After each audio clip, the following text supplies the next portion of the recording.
Has life ever felt like, I don't know, a relentless uphill battle, where every step forward just seems to add another rock to your backpack? Oh, absolutely. You're rushing from one thing to the next, constantly feeling that knot in your stomach. You start wondering, is this nonstop intensity just normal? We've all been there, feeling that pressure mount until it really threatens to overwhelm us. It's pretty universal. It really is.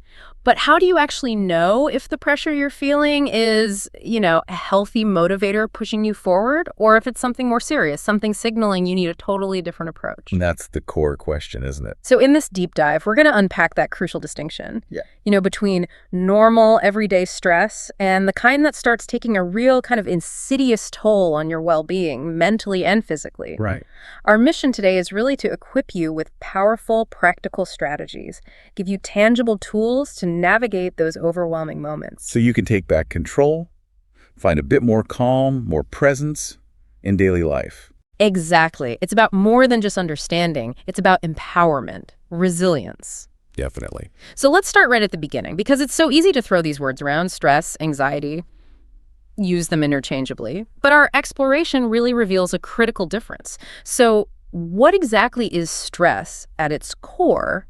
And then how does anxiety differ? Yeah, it's a really foundational question. And when we look at, say, definitions from places like the National Institute of Mental Health, the key difference becomes pretty clear. Stress is typically a response to an external cause. Okay, external. Like what? Well, think of a major deadline looming at work, right? Or maybe a demanding boss giving you a really tight turnaround on something. Or even just a disagreement with a friend. Those are all outside triggers. Right, things happening to you. Exactly. And stress usually manifests as a short-term acute reaction. Could be a one-time thing, or it might recur if the situation keeps happening. But the defining characteristic, the crucial bit, is that once that external situation is resolved, well, the stress tends to go away. It can even be positive sometimes. Yeah. That rush of adrenaline before a big presentation that actually helps you focus. Yeah, I know that feeling. Or it could be negative, leading to sleepless nights. But it's always tied to that outside thing and eventually it resolving. That makes a lot of sense. So if stress is that external push, almost like a temporary alarm bell ringing, how does anxiety then, you described it as more internal, how does that really manifest and set itself apart? Well, that distinction between the external trigger and the internal sort of lingering response, it's really profound. Anxiety, unlike stress, is more internal. It's your body's reaction to stress. But here's the critical part. Okay. It can happen even if there's no immediate, clear external threat. Really? Even without a trigger? Yeah. It often presents as this persistent feeling of apprehension, maybe unease, or just dread that. Yeah. It just doesn't go away. And this is vital. It significantly interferes with how you live your life. Interferes how? It becomes this constant background hum, Yeah. Even when the specific external stressor that might have kicked it off is long gone, it's that lingering internal response, almost like your body's alarm system gets stuck in the on position. Wow, okay. Stuck on. And both of these, whether it's that short-term stress or that more pervasive anxiety, they can really wreak havoc on us, right? Physically and mentally. Absolutely. It's not just in our heads. It shows up in very real ways. Exactly. And regardless of whether it's labeled acute stress or chronic anxiety, they share a surprisingly common set of symptoms, things that impact both your mind and your body. Like what kind of symptoms? You might experience excessive worry, the kind that feels impossible to just switch off. Or maybe a general uneasiness that just seems to follow you around. Noticeable physical tension throughout your body is a big one. Debilitating headaches are common too, or just generalized body pain. And physical signs, too. Definitely. Physiologically, elevated blood pressure is a frequent response. And a significant loss of sleep. That's almost always part of the picture when either stress or anxiety becomes overwhelming. It's your body sending out very clear signals. Right. Signals we need to listen to. So if stress is a normal part of life and we all experience it, when does that normal stress tip over? Become something we genuinely need to pay serious attention to. Yeah. Because let's be honest, it's not always easy to tell the difference between just having a tough week and something more concerning starting. Our research gave us some really fantastic examples to illustrate this. And this raises an incredibly important question for all of us. How do you discern if your body's stress response is within a normal, healthy range, or if it's veering into chronic territory, where it becomes genuinely problematic? Yeah, how do you tell? Well, normal stress, often called acute stress, typically happens in short, manageable bursts. Think about that sudden rush you get when you realize you have to sprint to catch a train that's about to leave. Okay, yeah. Panic. Right. Yeah. In that moment, your heart rate jumps, your muscles tense up, your blood pressure might spike momentarily, but your body is exquisitely designed to handle these short bursts. And crucially, it recovers quickly. So it bounces back. It bounces back. Yeah. Your autonomic nervous system is built to manage these limited amounts of stress, allowing your body to quickly return to its regular balanced functions once the perceived threat is gone. It's adaptive, it's normal. Okay. So let's paint a picture with some everyday scenarios. Things that definitely fall into that normal acute stress category.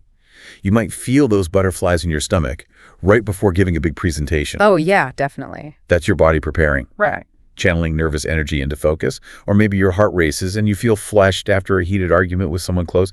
It's intense for a moment. Then it subsides as things resolve. Another classic example. Squeezing your eyes shut and feeling that wave of anxiety just before a painful injection at the doctor's. It's momentary, reflexive. Right, you brace yourself. Exactly. Feeling that surge of tension as you rush through airport security, worried you might miss your flight, totally normal. Briefly struggling to remember facts or articulate something when your boss is being demanding. Oh, yes. Brain freeze. That's it. These are all perfectly normal, short-lived physiological responses to immediate pressure, even wanting to just crash and nap after a jam-packed, exhausting day at work. You've definitely been there. Or feeling like you've earned a treat, like going out for your favorite meal as a reward. These are healthy, normal ways our bodies and minds react and recover. Okay. Or dealing with an unpleasant coworker, feeling annoyed and choosing to avoid them. Unpleasant, sure, but manageable. Right. And feeling momentarily overwhelmed or teary when your kid is having a massive tantrum, but then moving past it without it ruining your whole day. Also normal. The key here again is that these feelings are intense for a short period and then they subside. Your system recalibrates. Got it. Short and situational. Precisely. Now, chronic stress, that's a completely different landscape. And it poses a far greater risk to your long-term health and happiness. How so? This is when you're under an excessive amount of pressure. From various life stressors, could be work, could be home, relationships for a prolonged period. We're talking weeks, months, even years. Wow. Okay. That sounds exhausting just thinking about it. It is exhausting.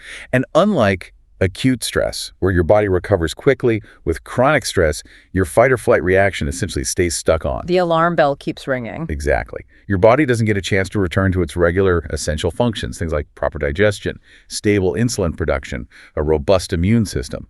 This constant physiological arousal, with relentless overexposure to stress hormones like cortisol, it takes a severe cumulative toll over time. Cumulative toll. That sounds serious. It is. It dramatically increases your risk of burnout, chronic illness, and serious mental health challenges. So can we contrast those normal examples with what abnormal or chronic stress might look like to really see the difference? Absolutely. Let's revisit those scenarios. Instead of just butterflies before that presentation, Yeah. you might find yourself feeling profoundly anxious, maybe physically shaky, for hours beforehand, to the point where you can't concentrate on anything else. Okay, that's different. Very different. Yeah. Or after a stressful event, instead of just feeling uneasy for a bit, you might actually throw up, lose your appetite completely for 12 hours or more, or feel this pervasive irritability and depression that lasts for days. Days. Wow. Consider the doctor's injection. Instead of just bracing yourself, maybe you feel dizzy or faint at the mere sight of the needle.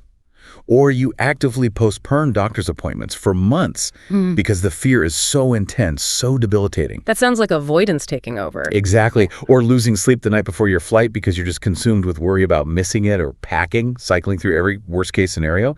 That's definitely moving into chronic territory. Having a full-blown panic attack, sweating, chest pains, racing heart, can't breathe in response to everyday stressors that others might just brush off. That's a significant red flag. Definitely. Another clear sign is consistently wanting to say, drink heavily, rely on drugs, or binge eat after a tough day. These are really unhealthy, maladaptive coping behaviors that ultimately just increase stress, Yeah, they don't actually solve anything. not in the long run. Experiencing migraines or severe mood swings that last all day just from dealing with an unpleasant colleague instead of just annoyance. Yeah. That suggests your system is overloaded. Okay. And finally, being overcome by pervasive feelings of depression and hopelessness for a prolonged period, or feeling constantly disconnected, emotionally numb towards loved ones, that moves far beyond normal stress. It signals much deeper struggle. That's a really powerful set of distinctions. So if someone listening is recognizing themselves in those prolonged, severe symptoms, where it feels less like a temporary challenge and more like a permanent state, what's the big red flag? The sign telling us it's unequivocally time to seek help. When do you know it's truly past the point of just needing to push through or tough it out? That's arguably the most critical question, and the consensus from health and psychological research is pretty clear on this. If you feel like you just cannot manage the stress on your own, Okay. and its symptoms interfere with your everyday life, meaning they actively stop you from doing normal things like working effectively, socializing, managing basic tasks, or if they cause you to consistently avoid doing things you'd normally do or enjoy, maybe withdrawing from people or activities. Right, shrinking your world. Exactly. Yeah. Or perhaps most tellingly, if these symptoms seem to be always present, that persistent, overwhelming feeling that just doesn't let up even when the external trigger is gone. That constant hum you mentioned. That constant hum. Then it's a clear, urgent signal that your stress has moved beyond normal. At this point, it's absolutely critical to address it. And dangerous not to. Yes, because this persistent, overwhelming feeling also puts you at a significantly higher risk for developing more serious mental illnesses, like anxiety disorders or clinical depression. So when it profoundly impacts your daily functioning and just doesn't let up, that's your unmistakable signal to reach out for help. Okay. That clarity is so important. So now that we've clearly identified these different phases of stress, from the fleeting acute kind to the more insidious chronic overwhelm, the next critical step in our deep dive is equipping you, our listeners, with practical strategies, almost like mental and emotional armor to combat it. Right, the tools. And we're going to start with maybe one of the most fundamental challenges for modern life: how we interact with our time. We hear time management, and I know I do immediately think of rigid schedules ticking off boxes. Yeah, spreadsheets and planners. Exactly. But our insights tell us it's actually a bit of a misnomer. So what are we really managing when we talk about time management? It's not the clock itself, is it? No, that's a fantastic reframe, and it's profoundly true. You absolutely cannot manage time itself. You get 24 hours a day, 1,440 minutes, 86,400 precious seconds. No more, no less. That's fixed. Right. What you can manage, and what true time management is really about, are the events in your life in relation to that fixed amount of time. Okay, the events within time. Precisely. It's about how you strategically use those seconds. Leveraging skills and, say, self-analysis to understand your habits and energy cycles, effective planning to allocate your resources wisely, careful evaluation of what worked and what didn't, and crucially, self-control to stay disciplined. Self-control, yeah, that's a big one. It is. Just like money, time is incredibly valuable and inherently limited, so it needs to be protected, used wisely, and meticulously budgeted. It's less about controlling the clock and more about exercising personal discipline over your choices within the time you have. And the payoff for mastering this, for really getting a handle on effective time management, it's huge for reducing stress and overwhelm, isn't it? It seems like a direct path to more calm. Precisely. People who consistently practice good time management techniques often report this remarkable cascade of positive outcomes that directly and significantly cut down stress. Like what? Well, they find they're inherently more productive, feeling that sense of accomplishment without the frantic rush. They find they have more energy for work, for personal life. More energy, that sounds good, doesn't it? Consequently, they report feeling significantly less stressed, less overwhelmed.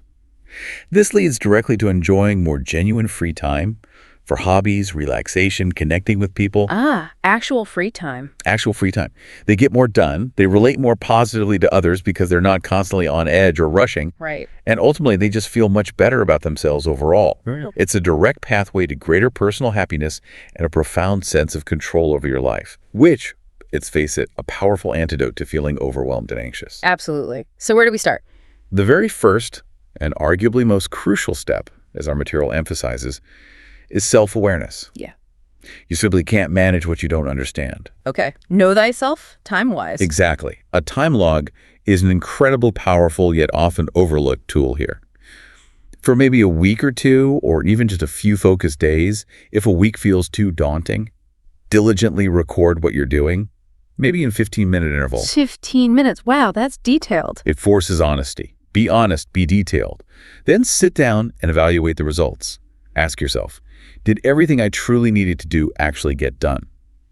Which tasks took up the most time? Maybe surprisingly so. Finding the time sinks. Precisely. Pinpoint your biggest time drains. Crucially, identify when you are most productive during the day. Are you a morning person? Do you hit your stride late afternoon? Knowing your own rhythm. Yes. And look at how your time is broadly allocated. Is most of it job, family, personal stuff, recreation? This detailed self-analysis gives you a realistic picture of your current time use. It helps you plan much more accurately and estimate how much time is genuinely available for other things without feeling constantly behind. That self-awareness piece is definitely a game changer. It's like looking at your bank statement and finally realizing where all the money actually went. Exactly like that. A bit painful sometimes, but necessary. Totally. So, building on that awareness, the next strategy is about setting priorities, but specifically distinguishing between what's truly important and what's merely urgent. Yes. The important versus urgent trap. Right. Many of us, myself included, tend to let urgent tasks dominate. We jump from one fire to the next, but that's rarely the best use of our energy or the path to actually getting ahead, is it? You've hit on a core truth there, and it's a profound shift in mindset. This distinction is absolutely critical for gaining genuine control over your time and significantly reducing chronic stress. Experts consistently say the most important tasks are almost never the most urgent ones. But the urgent ones shout the loudest. They do. And as you said, we often let them dictate our lives, keeping us in this perpetual state of reaction rather than proactive creation. This is where Stephen Covey's time management matrix becomes such an invaluable, really transformative tool. The matrix. Tell us more. It elegantly categorizes activities into 4 quadrants based on 2 criteria: urgent or not urgent, and important or not important. Okay, 4 boxes. Let's dig into these quadrants with some concrete examples, because understanding them truly unlocks better time management. First, you have urgent and important. The must-dos. Exactly. These demand immediate attention and are crucial. You must do these ASAP. Think: submitting a critical job application by 5 p.m. today, rushing to pick up a sick child from school, calling a plumber right now for a burst pipe. Braces and hard deadlines. Right. The fires you absolutely have to put out. Then, and this is where the magic really happens for long-term stress reduction and growth you have. Not urgent and important. Okay, important, but no immediate deadline. Precisely. These are vital for your long-term success, well-being, proactive planning. But they don't have a screaming deadline attached. Covey says you should intentionally schedule and defer these until the urgent and important stuff is done. So plan for them. Yes. This is where strategic work lives. Relationship building, skill development, genuine self-care. Examples: scheduling that long overdue dentist appointment, replying thoughtfully to a coworker's email about a future project, planning a family reunion for next year. The things that prevent future fires. Beautifully put. Proactively focusing energy here dramatically helps reduce the number of important tasks that become urgent later on. It gives you far greater control, cuts reactive stress, and builds that sense of accomplishment. Makes sense. What's next? Then we have urgent and not important. These often feel pressing because they demand immediate attention, but they don't significantly contribute to your core priorities or long-term goals. The distractions that look important. You got it. The powerful advice here: delegate these. Find appropriate people who can manage them. For instance, helping your son with homework if someone else, like a spouse or tutor, can competently assist. Pulling weeds from the flower beds if a lawn service could do it. Making dinner if it's a shared responsibility and someone else can step up. This frees up your valuable time and mental energy for what truly matters to you. Letting go of things others can do. Right. Finally, not urgent and not important. These are typically significant time wasters. Activities offering little value, not contributing to any meaningful goal. The stuff we know we shouldn't be doing. Pretty much. The recommendation is simple: delete or drastically minimize them. Examples: endless scrolling on social media, mindlessly responding to every comment, online shopping when it's not necessary, watching another TV episode when you have priorities. Ouch. Hitting close to home there. For most of us, recognizing and ruthlessly eliminating these drains frees up a surprising amount of time and mental energy. So, applying this matrix, A prioritized to-do list becomes key, right? Absolutely essential.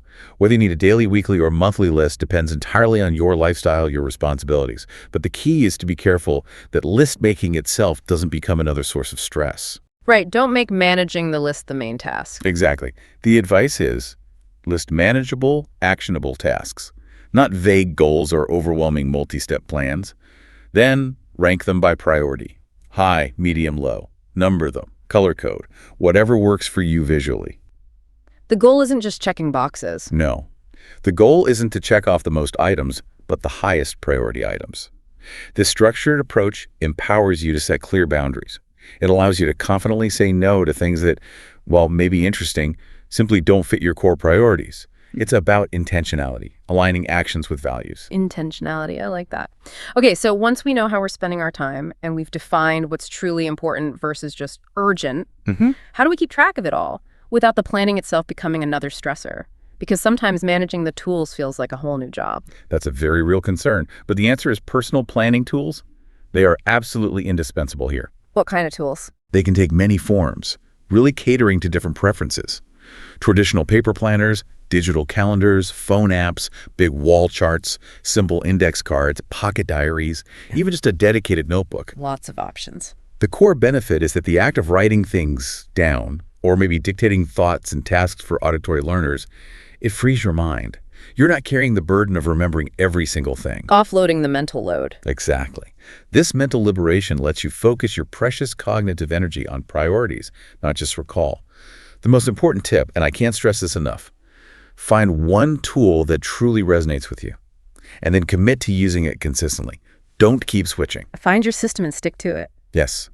And when you commit, there are specific practices that make it even more effective. Always record information directly on the tool. Don't jot notes elsewhere to transfer later that's inefficient. Okay. Make it a daily habit to review your planning tool. Start or end of the day is ideal. Helps you stay aligned, anticipate challenges, feel prepared. Daily check-in. Keep a list of your core priorities within the tool. Refer to it often. It's your constant reminder of what truly matters. If you use multiple tools, maybe an app for work, paper for home, make sure they're synchronized. Avoid confusion, missed tasks. Syncing is key. And always have a backup system for digital tools, just in case of tech glitches. Good point. Disaster recovery for your schedule. Exactly. And speaking of digital, apps can be incredibly powerful. They usually fall into 4 helpful categories. Okay. Time trackers help you gain that honest awareness of where your time really goes. Time savers aim to boost productivity and break time-wasting habits. Task managers assist with prioritizing, organizing, tracking tasks, improving overall management. And habit developers help create healthy routines, like daily planning, that encourage better time management long-term. So there's an app for pretty much everything. Pretty much. Explore what fits your style. Another crucial strategy, simply getting organized, Decluttering. both physical and digital. Research consistently shows disorganization directly leads to poor time management. And surprisingly, it strongly impacts perceived well-being. Clutter is a low-grade stressor. I believe it. It feels chaotic. It does. So to improve time management and mental clarity, you really need to get organized. A simple method for physical stuff, 3 boxes, or just 3 areas. Okay. Label them keep, give away, and toss. Sort items into these. Be ruthless with toss, discard immediately. Giveaway could be sell, donate, recycle. The act of sorting and getting rid of stuff is incredibly liberating. Reduces visual clutter, mental load. Makes sense. And digital clutter. Email, especially. Huge time sink. Implement an email organization system. Folders, flagging, color coding, whatever works. The goal is to process information efficiently, not just let it pile up. Reduce the mental load of wading through your inbox. Process quickly, move on. Right, take control of the inbox. And building on that, the next strategy, schedule appropriately, isn't just about appointments, is it? It's about being strategic with your own energy. Exactly. Effective scheduling is deeply personal. It goes way beyond just blocking out meetings. It requires knowing yourself, and this is where that time log we talked about is invaluable. Connecting back to self-awareness. Yes. It helps identify when you're most productive and alert. The smart move. Scheduling your most challenging, brain-heavy tasks for those peak energy times. Work with your energy, not against it. Precisely. Tackle complex projects when your brain is firing on all cylinders, not during that mid-afternoon slump. Furthermore, actively block out and protect time for high-priority activities. Guard that focus time. Fiercely. Dedicate specific slots, then guard them. Close the door, turn off notifications, let people know you're unavailable. This protected time allows for deep work, real progress, fosters accomplishment, not fragmentation. Okay. And don't forget to capitalize on time lost. Those little pockets of waiting, commuting, instead of mindless scrolling. Use the gaps productively. Yes. Draft an email, make a list, read an article, listen to a podcast. These small intentional actions add up. Prevent unproductive downtime. Usually, though, limit your scheduled time to maybe 3/4 of your day. Leave some breathing room. Exactly. Deliberately allow space for creative stuff, planning, dreaming, just thinking without pressure. It's vital for long-term well-being, problem solving. Prevents feeling constantly boxed in by your schedule. Maintain spontaneity. That's fascinating. Scheduling unscheduled time. And sometimes the best way to get more done and actually reduce your own stress is letting go a bit, trusting others, delegating. Absolutely. Delegating is a powerful strategy. Fundamentally, it's about assigning responsibility for a task to someone else, specifically to free up your expertise and energy for higher value tasks only you can or should do. Identifying what to let go of. Right. First, identify tasks others can competently perform. Then carefully select the right person. Not just offloading, choose someone with the right skills, experience, interest, and authority needed. Okay. Choose wisely. Then be specific about expectations. Define the task, desired outcome, key parameters. But, and this is important, allow them some freedom to personalize it. Bring their own approach. Don't micromanage. Let them own it. Yes. Periodically check in, offer assistance if needed, but don't take back the responsibility. Empower them. And finally, remember to reward good work or offer constructive, supportive suggestions if improvements are needed, not criticism. Support, not just offload. Exactly. And another way to get help is to buy time. Pay for services. Right. Obtaining goods or services that directly save you time. Paying someone to mow the lawn, clean the house, joining a carpool for kids' activities.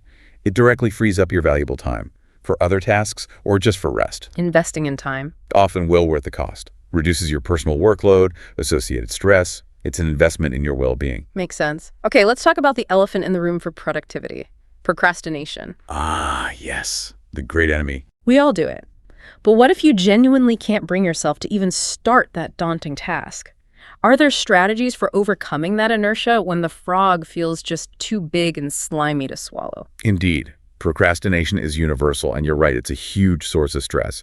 People put things off for lots of reasons. Task seems overwhelming, it's unpleasant, fear of failure. All of the above sometimes. Right. To combat this, one powerful approach is the eat the big frog first method, often attributed to Mark Twain. Eat the frog. He famously quipped something like, if it's your job to eat a frog, best do it first thing. If it's your job to eat 2 frogs, eat the big one first. The big frog is that most unpleasant, challenging task you're avoiding. So tackle the worst thing first. Exactly. Complete it as your very first action of the day. Get it out of the way. This stops that growing dread hanging over you. And crucially, it gives you a huge sense of accomplishment and momentum early on, sets a positive tone. Get it done, feel good. Right. Another effective method is snowballing your tasks. Snowball. This involves breaking down large, daunting tasks into much smaller, incredibly manageable segments. The idea is to start by completing tiny preparatory tasks, even seemingly insignificant steps. Build momentum with small wins. Precisely. It's a psychological snowball of progress.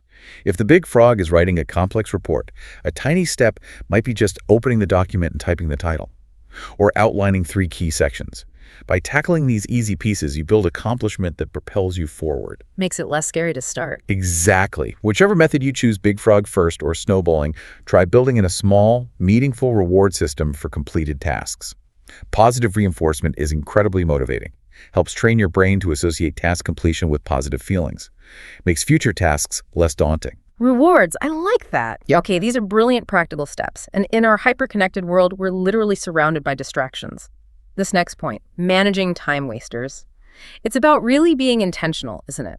It absolutely is. And this strategy is about actively reducing or even eliminating those activities that drain your time without providing significant value. It requires conscious, disciplined effort to reclaim your focus, protect your attention. A constant battle for many of us. Let's start with handheld devices. Oh. Incredibly useful, yes, but monumental time sinks and distraction machines. Tell me about it. To manage them, use voice to text for notes mails on the go, faster, safer. On calls, be mindful of time, avoid small talk, stay focused. Take action immediately after a call so tasks don't linger. Okay. Impose strict screen time limits. Monitor your digital wellness metrics. Schedule dedicated screen-free breaks. Step away, give your mind a real rest. Digital detox breaks. Yes. Next, email. Don't let your inbox control your day, turning you into a reactive machine. The tyranny of the inbox. Set specific, limited times to check and respond. Don't react to every notification. Better yet, turn off email notifications altogether. Bold move. Try to handle each item only once if possible. Open it. Act, file, or delete right away. Immediately delete junk, unsubscribe from stuff you don't read. Keep address books organized, use shortcuts, rules to sort efficiently. Process, don't just accumulate. Be ruthless with email. Then there are unexpected visitors, physical drop-bys, or virtual pings. Schedule face-to-face visits when beneficial. If someone drops by unannounced, politely state time constraints. Offer to reschedule for a specific time limit. Setting boundaries politely. And a simple trick for brief interactions. Stand up when someone comes to your door or desk. Subtly signals the meeting will be brief, discourages long chats. The stand-up meeting trick. It works. In-person and virtual meetings can also be huge time wasters. Always know the precise purpose beforehand. Arrive early. Start and end on time, every time. Punctuality is key. Prepare a clear agenda. Stick to it rigidly. Timed agenda if needed. Don't schedule meetings unless absolutely necessary. Can it be an email? A quick call? Questioning the need for the meeting itself. Yes. For virtual meetings, use recording software or a designated note taker so people can participate fully, not scramble for notes. Good tip. Finally. Managing family obligations. Multiple busy schedules. Chaos. Use and sync virtual calendars for easy sharing. Make each family member responsible for checking the master calendar before planning. Shared responsibility. Create a central area or app for communications, reminders, announcements. Reduces repetitive questions, keeps everyone informed, alleviates domestic stress. Getting the family system organized, that's a comprehensive toolkit for distractions. But this next one, avoiding multitasking. This might surprise people who think they're being super efficient doing 10 things at once. It's a very common misconception indeed. Many people firmly believe multitasking is the path to greater productivity. But psychological studies consistently show the opposite. Really? It doesn't save time? No, in fact, the opposite is true. You lose significant time when you try to switch rapidly between tasks. It decreases productivity. Your brain needs time to reorient itself, refocus on the new task. It's called context switching. These switch costs add up. Routine multitasking can also lead to long-term difficulty concentrating, maintaining deep focus. Impacts your ability to engage meaningfully. So single tasking is better. The most effective approach is to commit to focusing on one task at a time. Actively clear distractions, turn off notifications. Set aside dedicated, protected time. Give one thing your full, undivided attention. Complete it, then consciously move on. More focus, less stress. You'll likely find yourself not only more productive, but significantly less stressed and more present. So after all these brilliant strategies for managing time, external demands, prioritizing, shutting down distractions, it really comes back to the most fundamental thing, doesn't it? Taking care of ourselves. It absolutely does. It feels like the ultimate non-negotiable investment in stress reduction. It is non-negotiable. The care and attention you give yourself is an incredibly important investment of your time. And ironically, it makes you more efficient in the long run. How so? Scheduling dedicated time to relax, or even just to do nothing, let your mind wander. It helps you rejuvenate physically and mentally. When you're genuinely recharged, you find you can accomplish tasks more quickly, easily, with greater clarity, less effort. Rest fuels productivity. Exactly. Yeah. This includes actively monitoring screen time as part of digital well-being, setting clear boundaries around devices, being intentional online. Research shows people who improve digital well-being positively impact their overall quality of life. So managing screens is self-care too. Definitely. Tools like blue light blockers help, but a truly crucial step. Setting a nightly cutoff time. Shut off all digital devices. Gives your mind time to truly relapse, unwind, significantly improves sleep quality. Protecting sleep. Unfortunately, that vicious cycle of poor time management and excessive screen time, it directly leads to chronic fatigue, persistent moodiness, even more frequent physical illness. Your body is constantly strained, not repairing. It all connects. So to truly reduce stress and reinforce positive habits, always remember to reward yourself for time management successes. Take a moment, genuinely recognize you've accomplished something major, navigated a challenge effectively before rushing on. Acknowledge the wins. Yes.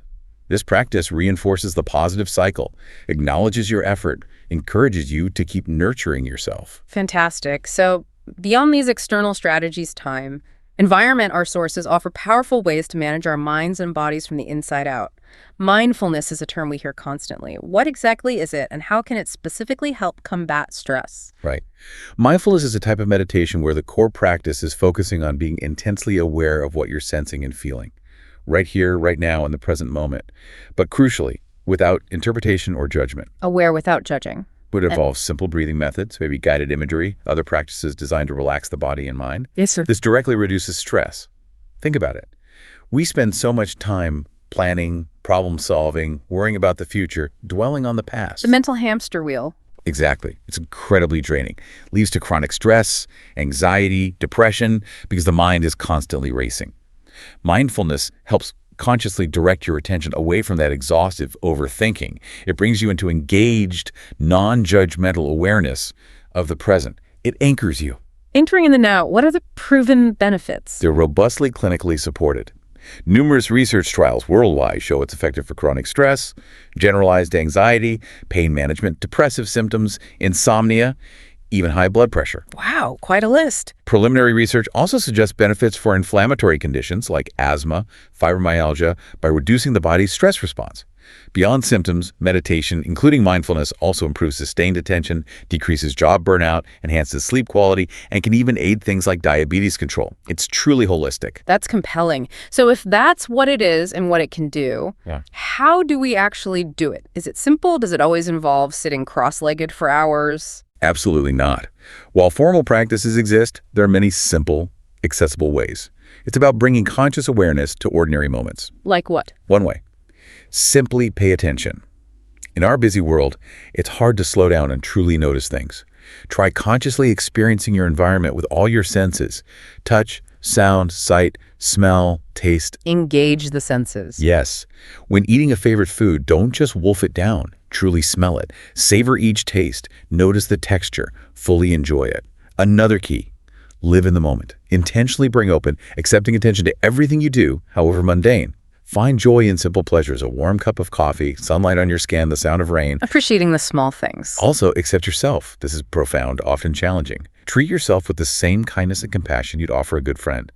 Be gentle with your inner voice, especially when you feel you've messed up. Self-compassion. Important. And a very quick, powerful technique.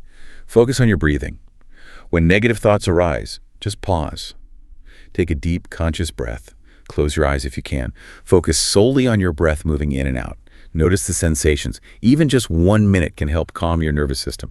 Direct attention away from stressors. A 1-minute reset. Exactly. For those wanting more structure, there are specific exercises.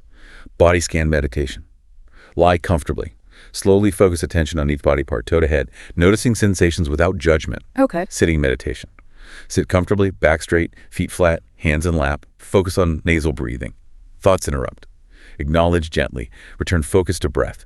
It's a practice of gentle redirection. Gentle redirection. Walking meditation in a quiet space. Walk slowly, focusing entirely on the experience of walking, standing, balance, movement, feet on the ground. Turn, continue, maintaining awareness. So different ways to practice. For someone wanting to really see results, make it stick. How often should they practice? It depends. Those simple, informal exercises, savoring food, mindful walking, 1-minute breathing, can be done anywhere, anytime, whenever you remember. Research even suggests outdoors is especially beneficial for these quick moments. Nature helps. It does. For structured meditations like body scans or sitting, you need dedicated time, a quiet place without distractions. Early morning often works well, setting a calm tone. To see profound, lasting benefits, studies suggest aiming for daily practice for about 6 months. 6 months for it to become effortless. Over that time, yes, it often becomes less of a task, more integrated. It becomes a commitment to reconnecting with and nurturing yourself, a lifelong skill. A powerful commitment indeed. Another profound tool mentioned, one that brings in a tactile, expressive element: journaling. This isn't just for teenagers. Far from it. Journaling, essentially keeping a diary to explore thoughts and feelings, is incredibly effective for stress relief. All ages, all stages. How does it work? It can be done consistently, daily, or even sporadically, especially focused on gratitude or emotional processing. The beauty is its flexibility. Accessibility pen and paper is all you need, less expensive than many techniques. It's a completely personal, private space for unfiltered self-exploration. A safe haven. What are the actual tangible benefits? It sounds simple, but the impact seems profound, both emotional and physical. The benefits are indeed both and rigorously scientifically proven. Emotionally, it's like talking to a trusted friend, a way of venting, getting things off your mind without judgment. You can pour your heart out, express frustrations, even do rage writing. Very cathartic, healing. Getting it out. It helps clarify jumbled thoughts, feelings, leads to valuable self-knowledge, insight into your patterns. It's also a powerful problem-solving tool. Hashing issues out on paper often helps you see connections, find solutions more easily than just thinking. Writing clarifies thinking. It can specifically relieve depression by helping you recognize and stop negative thought patterns. Rumination, replaying negative events. You can consciously reframe distressing thoughts with more constructive perspectives, reducing anxiety. Reframing. It helps process traumatic events by exploring and releasing trapped emotions, preventing intrusive thoughts or nightmares. You can practice acceptance of negative emotions, feel them without judgment, which paradoxically reduces their power. And gratitude journaling specifically helps focus on what you have, building positivity and long-term resilience. And the physical benefits, you mentioned those too. Quite remarkable. Just as stress activates fight or flight, journaling can activate the rest and digest parasympathetic nervous system, promotes calm, and helps regulate breathing, blood pressure, heart rate, leads to clearer thinking, a settled physical state. Wow, mind-body connection again. Research shows it can reduce sick days, decrease subjective pain, lessen symptoms of inflammatory conditions like asthma, rheumatoid arthritis, strengthen the immune system, improve coping with illness, a truly powerful holistic tool. That's incredible. Almost sounds like a miracle cure. But what if someone finds writing difficult, maybe a learning disability, or they feel it has to be perfect, which becomes stressful? Absolute valid concerns. Sources address these. Learning disabilities can make writing a chore. Perfectionists might get caught up in readability, penmanship, instead of accessing thoughts and emotions. Others just get tired hands. Right. Also, a potential pitfall. If you only focus on negatives without exploring solutions or gratitude, it can sometimes increase stress by just rehashing problems. So how to avoid that? The key is to always end sessions with thoughts about potential solutions, things you appreciate, sources of hope, ensures a balanced, constructive process, promotes growth. Ending on a constructive note. Got it. So given those challenges, what are some different, maybe less intimidating ways to try journaling? Find an approach that works. Many approaches. Find what resonates. It's personal fit, not one size fits all. Free writing is great if you don't know where to start. Pen to paper, fingers to keyboard, write whatever comes. No worry about grammar, organization, spelling. For your eyes only. No pressure. Stick to a subject or let it wander. Use prompts if stuck. Biggest challenge today, emotion I feel most. Gets the flow going. Gratitude journal. Highly effective. Daily lists 3+ specific things you're grateful for. Builds positive mood, counters negative bias, fosters resilience. Focusing on the good. Emotional release journaling. Write about emotional responses to daily events. Process difficult feelings, explore acceptance, reframe positively, or use it to savor positive experiences, expand on good feelings, build a positivity reservoir. Processing or savoring emotions. Finally, bullet journal, personal planning journal. Some simply track tasks, goals, memories. Bullet points, lists, symbols. Writing things down unclutters the mind, helps remember what's important, promotes organization, balance, significantly relieves mental stress. Different styles for different needs. And does it have to be daily? Consistency helps build a habit, but doesn't have to be daily. A few times a week is highly beneficial. Even journaling on an as-needed basis when overwhelmed, need to process something specific, still brings significant benefits. Fell off the wagon? Don't feel guilty. Any day is a good day to restart. Just pick up where you left off. The benefits await. That's encouraging. Okay, those are truly holistic tools. So beyond time management, mindfulness, journaling, what are some other immediate, actionable ways to relieve stress? For those moments you just need a quick reset.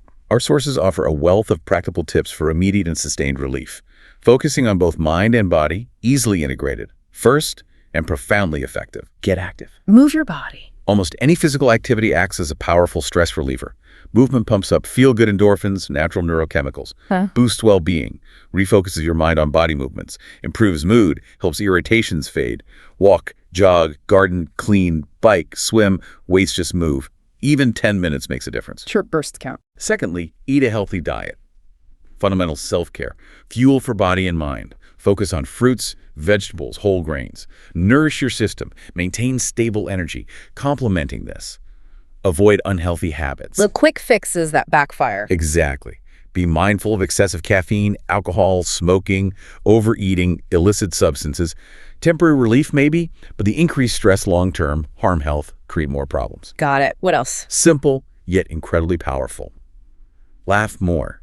Humor can't cure everything, but laughter absolutely lightens the mental load, causes positive physical changes, fires up Tourette, then cools down your stress response, leaves you relaxed with renewed perspective. Find the funny. Read jokes, watch comedy, spend time with funny friends or family, seek out humor. Next, connect with others. Don't isolate. Resist that urge when stressed or irritable. Actively reach out to trusted family friends. Social connection is a fantastic stress reliever, offers distraction, crucial emotional support, helps navigate ups and downs by sharing the burden. Quick coffee, phone call, email makes a difference. Volunteering helps too. Help yourself by helping others. Connection is key. Also, learn to assert yourself. You can't do it all, be all things to all people, without paying a price. Learning to confidently say no when full or delegating is crucial for managing your list and stress. Healthy boundaries. Crucial. Everyone has limits. Saying yes to everything seems peaceful, but leads to inner conflict, chronic stress, resentment, burnout. Your needs come second. Remember, you are a priority in your own life. Prioritize yourself. Consider trying yoga. Postures, movements, focused breathing, popular, effective stress reliever, brings together physical and mental disciplines, promotes peace, deep relaxation, eases stress and anxiety. Hatha yoga, often noted as good for stress, slower pace, emphasizes breath, gentle stretching, Yoga for calm. and perhaps most fundamentally, get enough sleep. Stress severely disrupts sleep. When you have too much to do, think about sleep suffers first. But sleep isn't a luxury. It's when brain and body recharge, repair, process. Non-negotiable, like you said. Most adults need 7-9 hours quality sleep. Affects mood, energy, focus, overall function. Struggling. Establish a quiet, relaxing bedtime routine. Soothing music, cool, dark, quiet room, devices away well before bed, regular schedule, even weekends. Sleep hygiene, vital. Finally, get musical and be creative. Listening to or playing music. Fantastic stress reliever. Powerful mental distraction, lessens muscle tension, lowers stress hormones like cortisol. Let your mind be absorbed. Lose yourself in music or hobbies. If music isn't your thing, turn to another hobby you enjoy. Anything that absorbs focus away from worries allows creative expression. Gardening, knitting, reading, sketching, whatever works. These intentional breaks for creative engagement are vital for mental, emotional restoration, stress reduction. Wow, a really rich toolkit there. Okay, we've explored so many proactive strategies: time management, mindfulness, journaling, activity, connection. But sometimes, despite our absolute best efforts diligently applying these, the stress or anxiety just doesn't let up, or it reaches a level that feels truly unmanageable. So when do we know it's truly time to seek more professional help? What's that definitive threshold? This is an incredibly important point. Recognizing this threshold is absolutely crucial for long-term well-being. Everyone experiences stress, that's normal. But if you're consistently struggling to cope, Okay. or if the symptoms of your stress, first, interfere profoundly with your everyday life, stopping you from working effectively, socializing, managing basic tasks. Okay. Second, if they cause you to consistently avoid doing things you normally enjoy or do, leading to withdrawal. Shrinking your world again. Exactly. Or third, and maybe most tellingly, if these overwhelming feelings seem to be always present, that pervasive, persistent feeling that doesn't subside even when the trigger is gone, That constant hum. then it's a clear, urgent signal. Your stress has moved beyond normal, requires deeper intervention. This persistent inability to cope, combined with specific signs like hyperalertness, chronic sleep trouble, significant appetite changes, persistent headaches, withdrawing from loved ones, relying on substances, all indicate a pressing need for professional support. Your body and mind are calling for backup. They are, signaling they need more than self-help, they need specialized assistance. That makes the urgency very clear. When we hit that point when self-help isn't enough, what kind of professional help is available? Where do we turn? Your first crucial step can often be talking to your GP, your general practitioner, or another trusted health professional. Start with your doctor. They can do an initial assessment, check for physical signs, potential underlying medical issues contributing, and importantly, refer you to appropriate local health professionals for specialized support based on your needs. They're your guide. Okay. And what kind of specialized support? One primary, highly effective option is therapy or counseling. Psychotherapy, talk therapy. A common, very effective approach for chronic stress, anxiety, depression is cognitive behavioral therapy. CBT. In CBT, a skilled therapist works collaboratively with you. You identify and then systematically alter negative thought patterns and maladaptive behavioral responses linked to your stressors. It's practical, goal-oriented. Changing thoughts and behaviors. Uses evidence-based techniques like cognitive restructuring, challenging unhelpful thoughts, and behavioral activation, encouraging positive activities. Helps you develop specific, tangible tools, coping mechanisms to manage reactions to stress. Vital for preventing burnout, regaining agency. Tools for managing reactions. In some situations, when symptoms are severe, debilitating, significantly impacting daily life, a medical professional might recommend medication as part of a comprehensive plan. Medication might be needed. A psychiatrist might prescribe antidepressants for underlying anxiety or depression linked to chronic stress, or maybe sedatives for severe chronic sleep difficulties. Other interventions haven't resolved. It's important to remember many people benefit significantly from a combination of therapy and medication. They can work synergistically. Addressing symptoms and underlying patterns. Exactly. The ultimate goal is always finding the treatment approach or combination that works best for you. Helping manage severe symptoms, incorporate effective ways to relieve stress from daily life, allowing you to regain control, well-being, and ultimately joy. Finding the right support mix. And for those incredibly difficult moments when distress feels immediate, overwhelming, when thoughts become really dark, it's vital to know where to turn right then and there. Absolutely. If you are in immediate distress or having thoughts about hurting yourself, please do not hesitate for a second. Reach out. Where? You can call or text the 988 Suicide and Crisis Lifeline at 988 or chat online at 988lifeline.org. These are available 24/7. There are also specific helplines like Men's Line Australia at 300-789978 and Kids Helpline at 1-800-55-1800. Resources are available. The key vital message is this. You are never alone in these moments. There is always support available. Please reach out. Help us just a call or text away. Thank you for sharing those vital resources. We've just navigated a really comprehensive deep dive into understanding and managing the profound impact of stress. We've unpacked those crucial differences between normal and chronic stress, giving concrete examples to recognize the signs. Knowing the difference is key. We've explored how mastering your time well, your choices within time, can be a powerful shield against overwhelm, offering tangible strategies from Covey's Matrix to managing those pervasive time wasters. Taking back control of your schedule. And perhaps most importantly, we've armed you with a suite of daily mind and body tools, from the peace of mindfulness and the catharsis of journaling, Powerful internal tools. to the simple, incredibly effective joys of laughter, movement, and genuine human connection. As you integrate these insights into your life, maybe consider this provocative thought.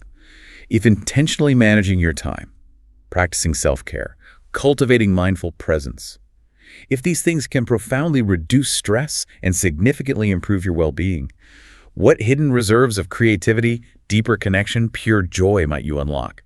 Simply by giving yourself that gift of presence, protection from the relentless demands of the urgent. What life could you create? What kind of life could you truly create when stress no longer holds the reins? That's a powerful question to leave our listeners with. We truly hope this deep dive has offered you not just valuable information, but genuine inspiration. Inspiration to navigate life's pressures with greater wisdom, resilience, and, well, a profound sense of self-compassion. Be kind to yourself through it all. Keep exploring, keep questioning, and please keep prioritizing your well-being. Until next time, stay curious, stay present, and take great care of yourselves.